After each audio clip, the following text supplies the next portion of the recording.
Okay, so today we're going to be going over an article that was actually sent into the Discord a number of times, and I'm assuming the reason people want me to read this is because they think I'm going to have some thoughts about this article. So the article name is called, it's from Medium. The name of this article is The Unbearable Whiteness and Fat Phobia of Anti-Diet Dietitians. Okay? Now, I haven't read this article. I read the first, sentence just to be like, what is this about? But other than that, hey, thank you so much for getting a shirt. I appreciate it. But let's get into it. So, this is from, again, it's from Medium. And the title, The Unbearable Whiteness and Fat Phobia of Anti-Diet Dietitians. This is from, I cannot say that name, but that's the name right there. Not even going to try. Okay. These white female dietitians have helped steal and monetize the body positive movement, and I'm sick of it. Interesting. Okay. So I'm assuming this is the woman she's talking about. And in this post, it says, in case you needed a reminder, all bellies fold over. You are normal. You are beautiful. You're enough. I just think it's strange to me that someone saw that and is now writing an article about it. But I don't know exactly what the article is about, so I don't want to judge too much. So let's see. Okay. In the midst of working on this essay, a fellow member of a Health at Every Size Facebook group posted about an encounter with a popular dietitian on Instagram. This dietitian has branded herself as an anti-diet dietitian and body positivity advocate. She has over 50,000 followers. She sells courses on how to kick one's dieting habit that cost over $250. Okay. So, first off, I think that if you are a dietitian, you are absolutely allowed to charge for your services. So it's kind of strange that this person is kind of using that as they're kind of using that as a way to be like, I don't like this person because they're making money off of their profession, which, I mean, they should be making money off of their profession, right? Okay, let's keep going. This group member politely commented, I wonder what the comment actually was and if it was actually polite. The group member politely commented on this dietitian's post to explain that their frequent posting of before and afters, complaints about being unable to celebrate her own weight loss, and pictures with stomach rolls, like the image above, contributes to the falsehood of fat bodies being before bodies and exacerbates the hyper visibility of privileged straight-sized people in the body liberation movement. So again, This is obviously someone that has a problem with before and afters, which we've talked about many times here. I think that if you genuinely believe that before and afters are something that bothers you, that's fine. But I think it's strange that this person went to this other person's Instagram, saw their before and afters, and then felt the need to try and educate that person or make them feel bad for posting those things, right? If you don't like the before and afters, just don't seek out that content, right? Move along. That content obviously isn't for you, right? But let's move on. Her comments were deleted and she was blocked. Again, that's totally someone's right to do, and we don't know exactly what the person was saying to this person. You don't know how they were saying it. A lot of times people are like, yeah, they just had a conversation, but the way that you come at someone is very important, right? Regarding of how they're going to react to your comments. If you're just going to come at someone and say you're fat phobic because you're posting before and afters, it's probably pretty likely that person isn't going to respond well to that, right? So instead of coming at someone like that, why not come to someone with a little bit more grace and try and actually explain, what your thoughts are about this thing, right? Okay. She then attempted to engage this dietitian through a private message from her main account in hopes that that would be more effective. Okay. So this person was already blocked. the comments were already deleted. So it was very clear that this person probably didn't want to hear what you had to say. But then you go on your other account and you go and message that person. Like it's so funny how this is worded in a way that makes this person look like they're an angel and they did no wrong. When in reality, like this person, they obviously were not receptive, and like, why not just leave it alone? Like, why are you trying to like force them to believe what you believe, right? Okay. So she was sympathetic to the difficult task of owning up to one's privilege, but emphasized that one cannot be anti-diet without engaging in body positivity as a space for fat people. She received an incredibly hostile response in which the following and more occurred. The dietitian said that she is not causing harm, and that if her journey harms you or anyone else, it is not she that has internal work to do. Now, I mean, I wouldn't necessarily disagree with that. Like, I think that if someone comes to your page and has a problem with what you're posting and you're not at all like targeting it towards them, and you're just, especially if it's like you sharing your journey, right? Like if I had someone do that to me that was like commenting about how harmful it is what I'm doing, I would just be like, well, okay, my content isn't for you, so why don't you just move along and find content that like resonates with you more, right? Instead of trying to find content that you disagree with and then have arguments and try and argue with those people. Okay. The dietitian stated that she was trying to cultivate a peaceful space, and comments pointing out the problematic nature of her posts do not spark that. Okay, they're allowed to do that. That's their right. The dietitian claimed that researchers like her, mentors in her doctoral program, built this movement, not social justice warriors, and that individuals who want to check her privilege are taking things to a place where it divides people. Yes, I would agree that a lot of the stuff that we see now is super divisive. And where it divides people, and it's just not necessary or effective to get people to shift their views. This is not an anecdote, but the whole story. Okay. Well, the thing that's frustrating here is a lot of this is obviously like hearsay, right? We don't know exactly. Like, I would have loved to see the actual receipts, right? As all the kids say now, but like the actual screenshots of the conversation, right? If you're gonna claim that this person was doing that, I would like to see actual proof. Now, I think that it's good that they, as we can see, like in the post here, they kind of X'd out their name and stuff. So they, if you know who this person is, I guess it would be easy to find it. But at least they didn't try and start a witch hunt, which good on them for doing that at least, because I do think that that's good.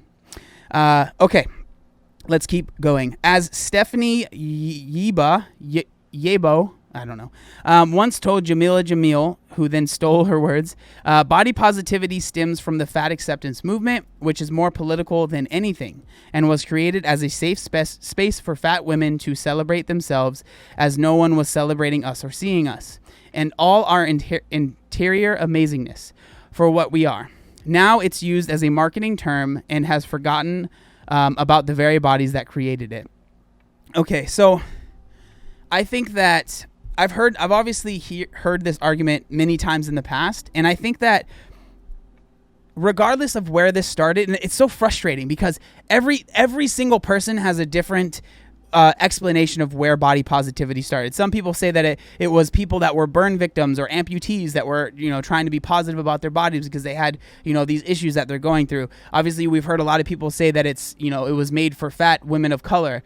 And that was a big thing. And there's so many people that have different explanations of where it started. But I think at the end of the day, where it started, I guess, matters, but what matters now is where is it now, right? And I think that right now it's being very helpful for a lot of people that might have struggles with their bodies, regardless of, their size or their skin color or whether they're, amputees or burn victims.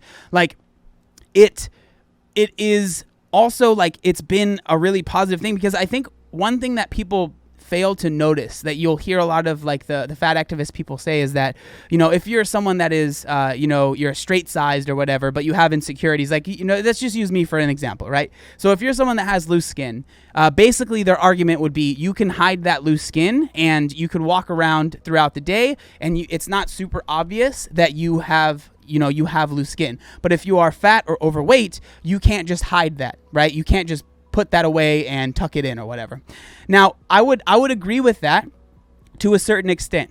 But the one thing that I think is missing there is that they don't seem to acknowledge the shame or the genuine fear that someone might have that is struggling with those things, right? Whether it's loose skin or stretch marks or whatever it might be, like it's hidden. So yes, it's nice that you can maybe walk around throughout the day and nobody knows. But if someone sees that thing, whether it's they see that you have loose skin or your stretch marks, it's like this fear, right? That you're kind of walking around with this genuine, like, you have this genuine fear that is really hard to explain. And I don't think that it's right to totally just discount those thoughts and discount those feelings.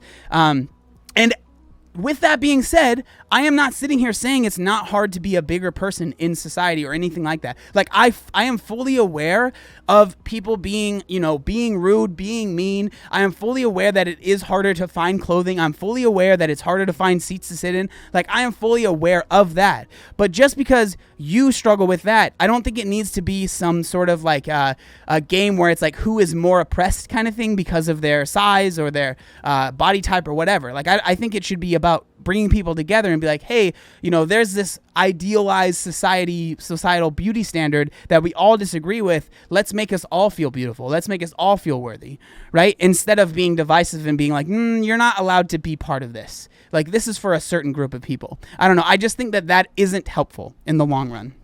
Okay, let's keep moving on.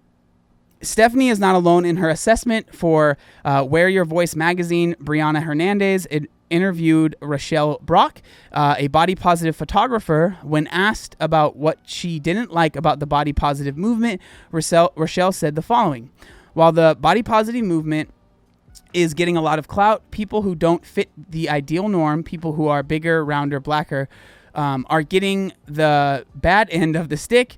Smaller, hourglass-shaped women are banking off of the term, and unfortunately, a lot of us are getting left behind or ignored completely when decisions are made. Plenty of others have also criticized the appropriation of the body positive movement by people who do not face oppression on the basis of physical abnormality. Skinny women taking pictures in bikinis to preach about how others should accept their bodies. Dove's campaign for real beauty and every advertising scheme like it, describing weight loss as self-love.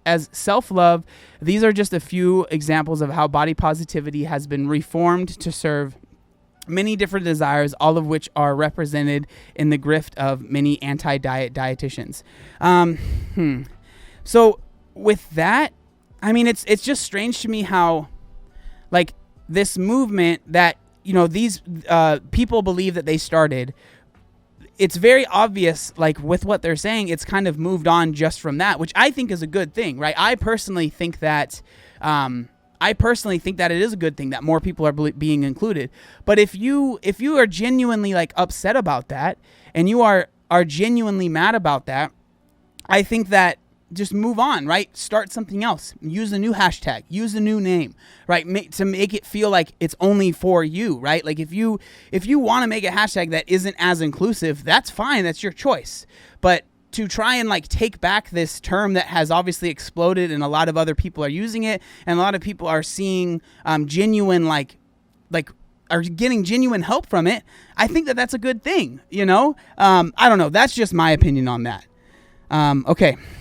Dietetics is the science of how food and nutrition affect our health. Dietitians work in many different areas, including health communication, food safety, and the improvement of nutritional quality of manufactured foods. Many dietitians design and sell individual therapies intended to help people deal with health issues through specialized diets.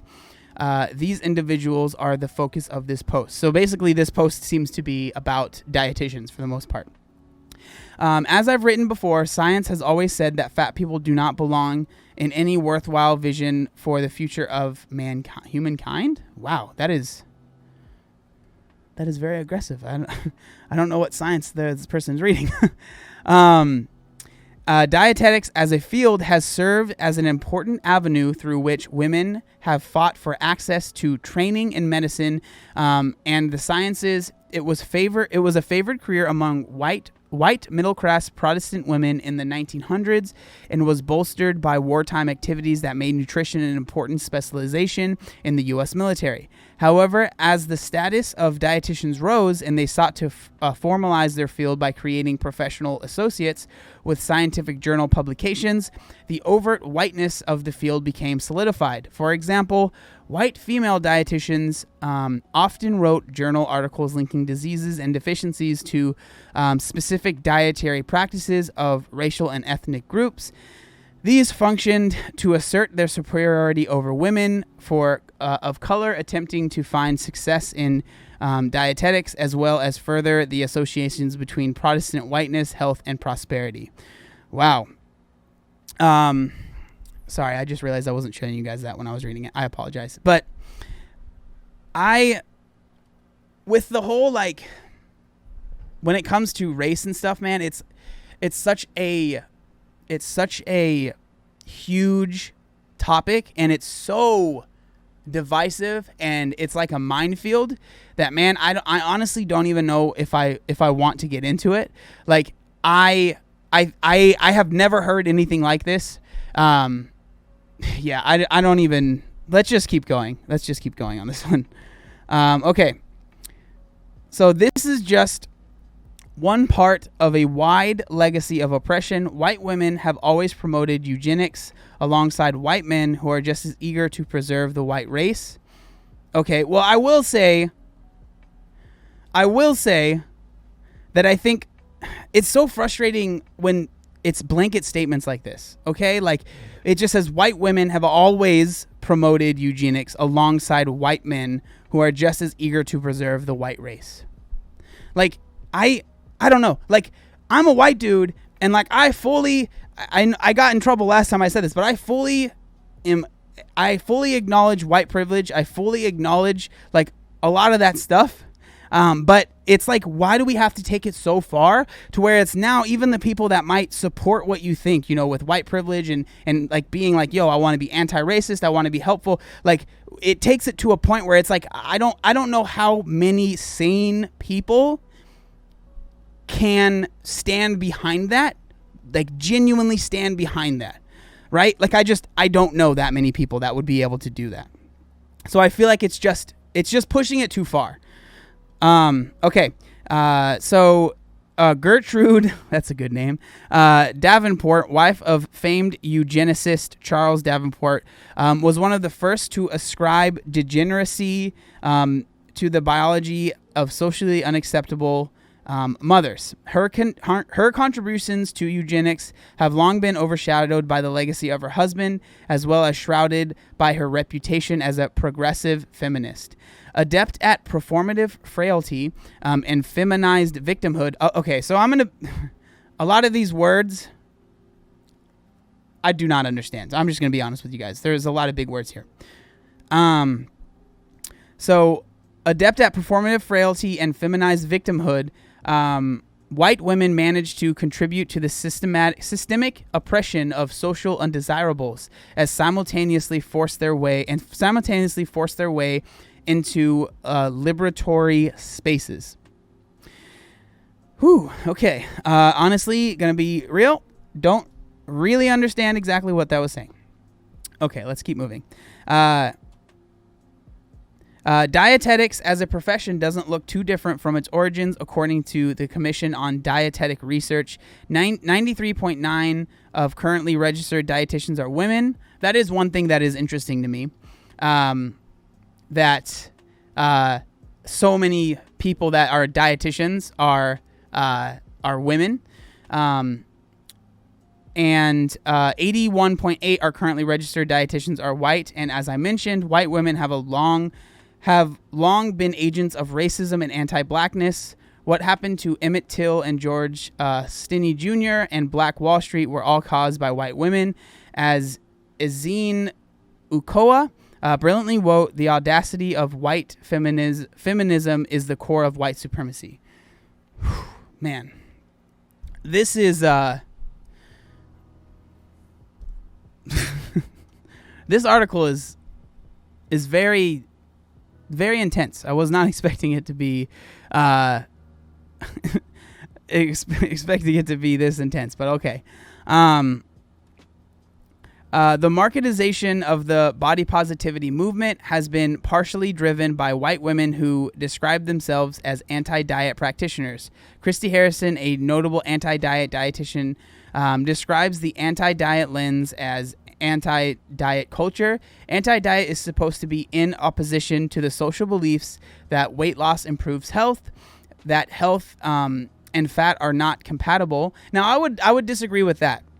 Like, I don't think that anti-diet is always necessarily saying that like weight loss doesn't equal health. I would say that instead it says that going on like crash diets or diets that are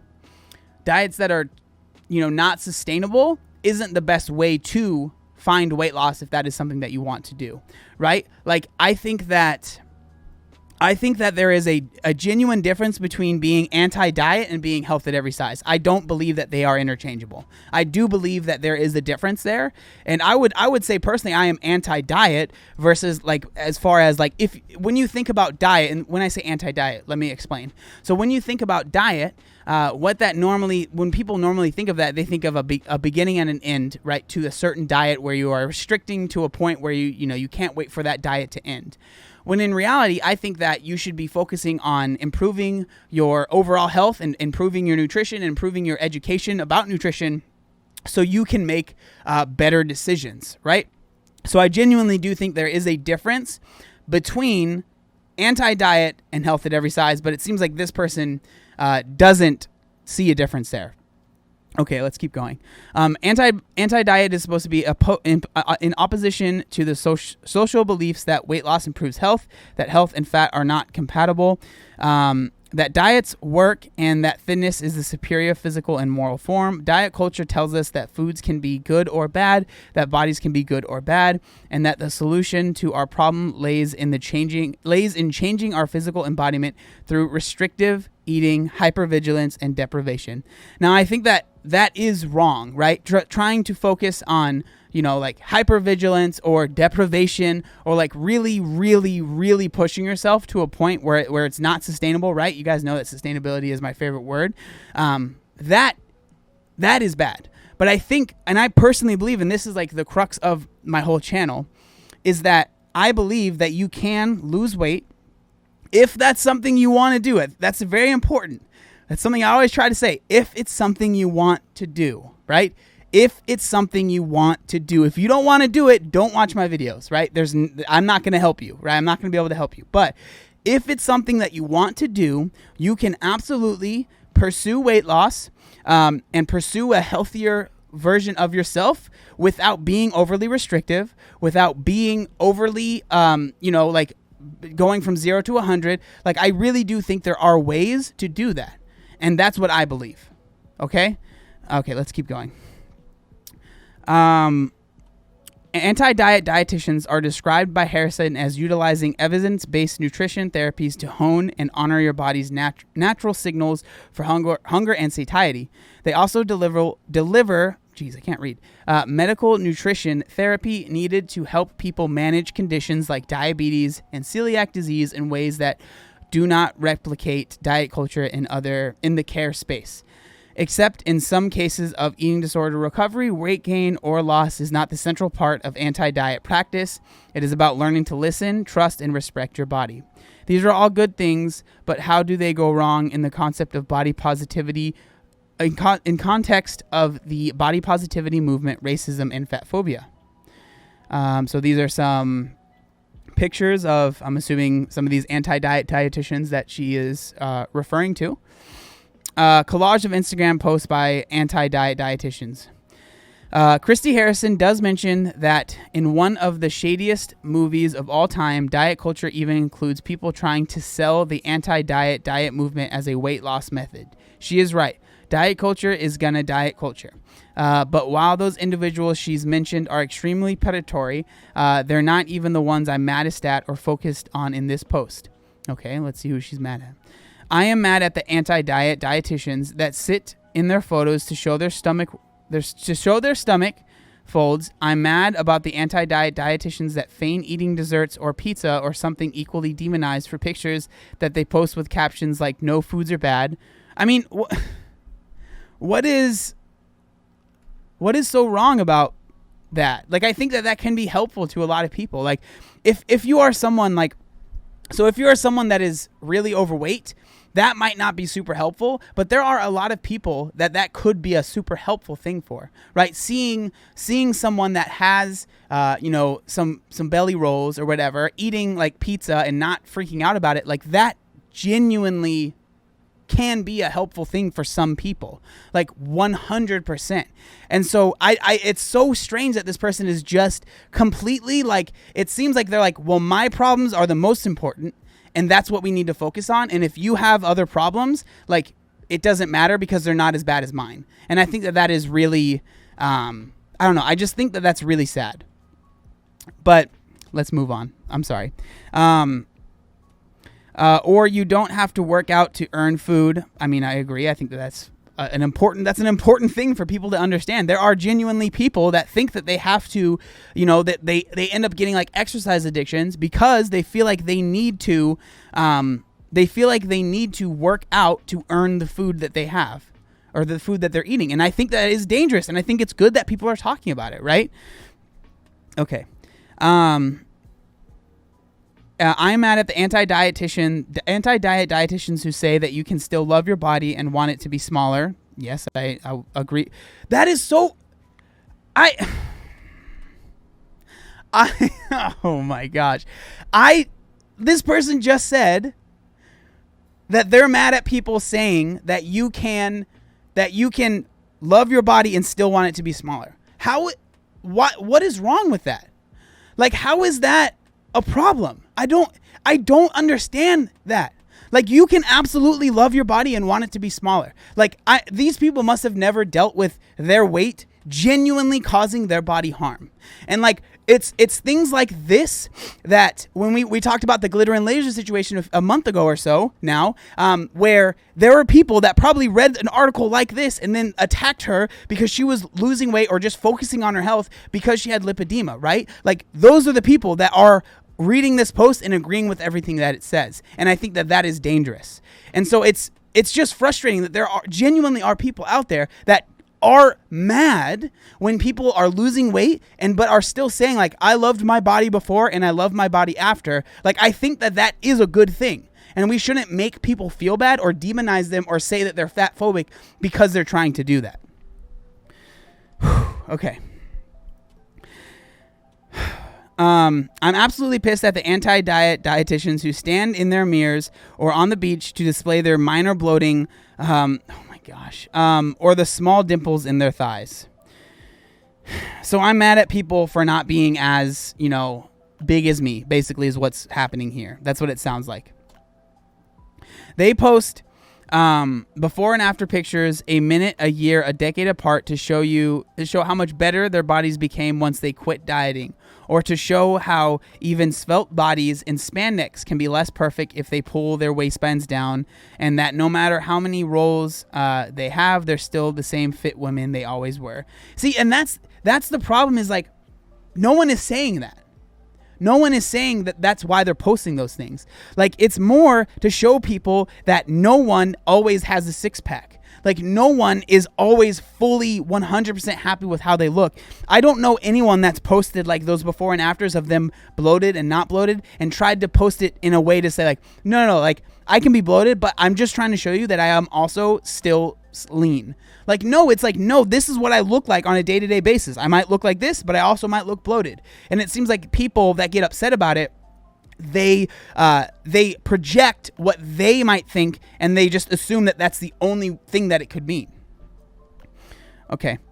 The white hot rage I feel when these women tell me to flaunt my body, that I am still sexy no matter what my size, because they're sexy at their size and the possession they feel fattest in. Who, like, it's just crazy to me that just, like, again, that post obviously probably wasn't for you, right? It was probably for someone that was maybe similar in body size to that woman that posted it, right? Just because someone is talking about something doesn't always necessarily mean that it's 100% meant for you. If you are an anti-diet dietitian and you do any of these things, brand my words into your mind. You are diet culture. Wow. There is no way to be a thin white female. There is no way to be a thin white female dietitian, and do things I've described or screen grabbed above without promoting diet culture and fat phobia and whiteness. By portraying your miniature rolls and folds as things to love despite their existence, despite the way that they distance you from perfection, you are not only saying that my fat body is inherently worse than yours. How is anyone saying that? Where are you getting this from? But you are subliminally communicating that rolls and folds are only okay and normal and sexy on a body like yours. No one is saying that. Literally, no one has said that. This person has extrapolated that from these posts. No one has ever said a single word even close to that. I just want to make that clear. Jeez, man. So thin, so white, so unbearably conventional. And by implying you are equally hurt by diet culture as a fat black or brown person, you're straight up lying for your own gain. Okay. When white women use their womanhood to invade the body liberation space while simultaneously benefiting from whiteness and thinness, then when they violate this space to enrich themselves as anti-diet dietitian saviors who get it and have been there, and can save you from yourself, they are committing a violation. They are being violent. Oh my gosh.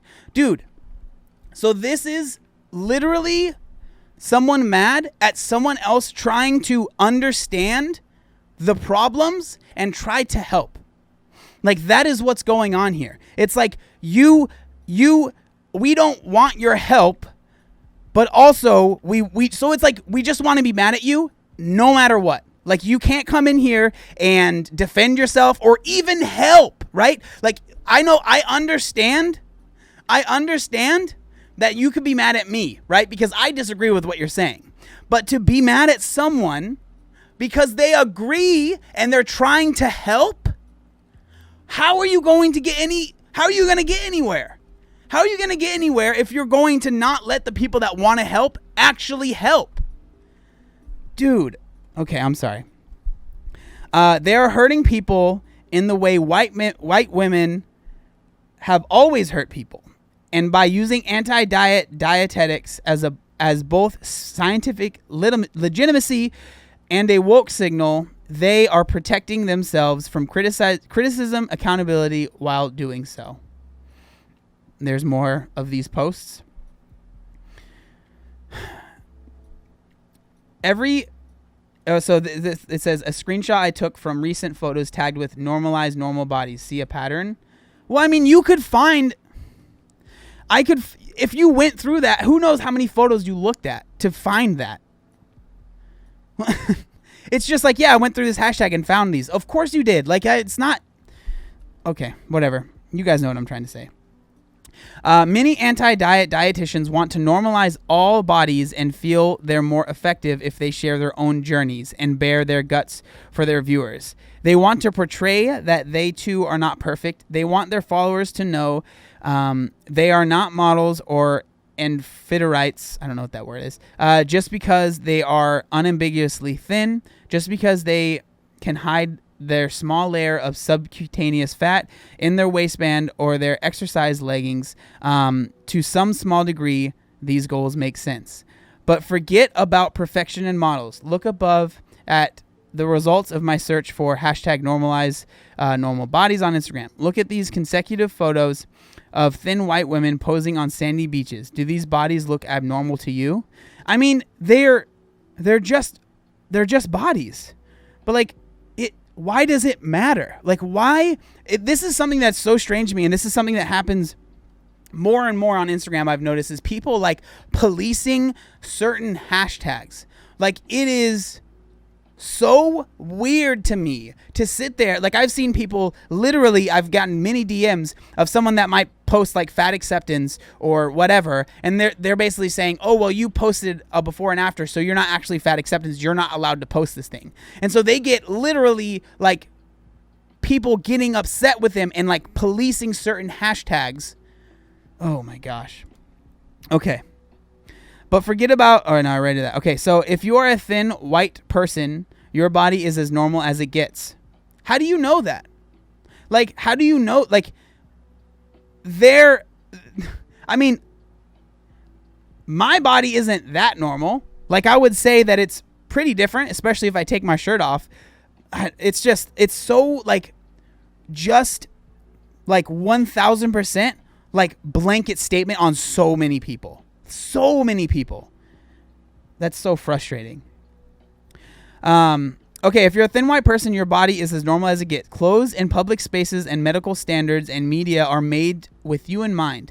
The bodies in these pictures do not need to be uplifted. Oh my gosh. They don't need, you don't need to be uplifted. Okay. Your body does not need to be uplifted. Body positivity is not for you. Again, your body does not need to be uplifted.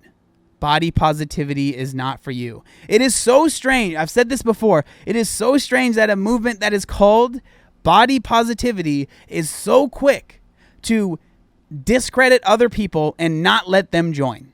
So strange to me. So strange.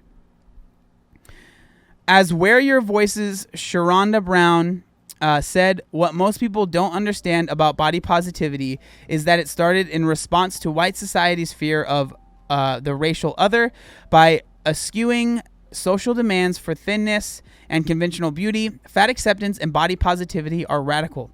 They grasp at the root. They pour gasoline on our foundational understandings of health, science, and morality and light a match. But when thin white people, thin white women in particular, feel it is appropriate to trample these spaces to comfort themselves as they aspire to white ideals of womanhood and femininity, they are once again agents of destruction. They're agents of destruction because they're trying to understand and help. Okay. This is the nature of oppression. While you slowly die from exclusion, your only safe spaces are open to those who always feel safe.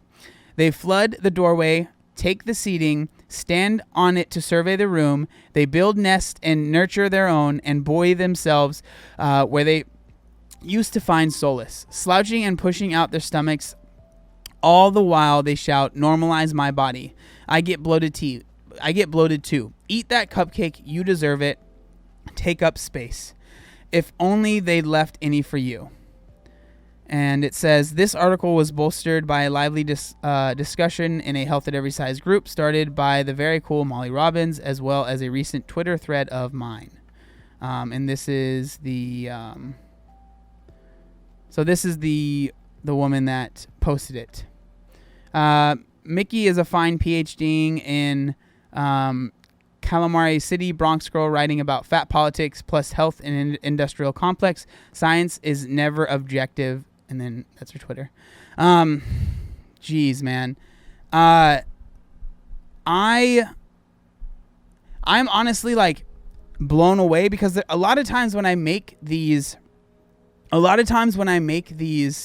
videos, like I hear a lot of people saying, oh, well, you're like, what you're talking about, like no one actually believes that, right? No one is actually upset if someone loses weight, or no one is like actually saying that body positivity is only for, you know, fat black women or fat women of color. But there are people that say that, and there are people that are truly are truly are gatekeeping this community and are truly are gatekeeping a little hashtag on Instagram. And I think that is not helpful. Like, it's not even that it's dangerous, right? Because I don't want to be like super like over the top and be like, it's so dangerous, but it's like, if what you're trying to do is help as many people as possible, like, this ain't it, dog. Like, this ain't it. This is not helping as many people as possible. This is literally making a huge group of people feel disenfranchised and feel like they're not allowed to belong in this situation. Like, and I feel like that's just wrong. Man.